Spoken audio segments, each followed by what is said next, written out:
notorious serial killers is responsible for even more murders than previously thought, including 7 Londoners.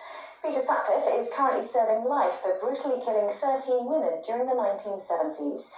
Now, a retired police officer who's been looking at unsolved murders says he believes pathology reports show they have the hallmarks of the Yorkshire Ripper. As Gareth Thurby reports, the family of one of the victims is calling on police to consider the possibility of Sutcliffe's involvement. For most of his life, Bill Pearson has been haunted by the memory of what happened in this park in Ruislip. It's hard to put into words. It's always inside you. You're always thinking about it. You walk down the street, you go out for a you look at people and think, is that the man who done it? Is that the man who done it? In 1971, his cousin Gloria Booth was dragged into this park, brutally attacked and left to die. The killer has never been caught. Today, for the first time, Bill visited the scene, and while we filmed, a neighbour who remembers those events approached him. It was just round in where the edge is cut away there, that's where it is. That's where it was. That's where she was found? Yeah, as far as I know, yeah. So it's a long time, 42 years. Yeah, it's a long time. It's a long time, yeah. But now there's a new theory that Gloria Booth and several other murdered women may be the forgotten victims of the Yorkshire Ripper, Peter Sutcliffe. And this theory has come from a former police officer.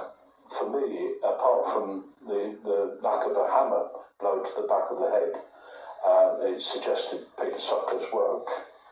During his career, Chris Clark searched through information about crime looking for links. But only now, after reading a book about the family life of the Yorkshire Ripper, has he noticed a pattern. That Peter Sutcliffe was visiting his future wife in London and then lived near Wembley in the early 1970s. Sutcliffe came down at weekends to visit her. This was during the autumn of 1970. Shortly afterwards, he took rented accommodation, and he had a job as a car mechanic in the locality.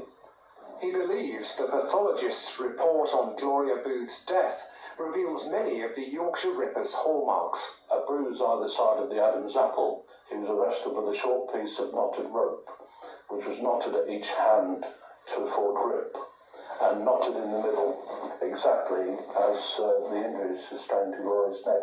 And he says the photo fit for the suspect in another unsolved murder, that of Linda Farrow in Woodford in 1979, is a close fit to Peter Sutcliffe.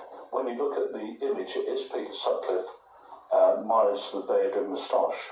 In total, he believes 7 London unsolved murders could be re-investigated.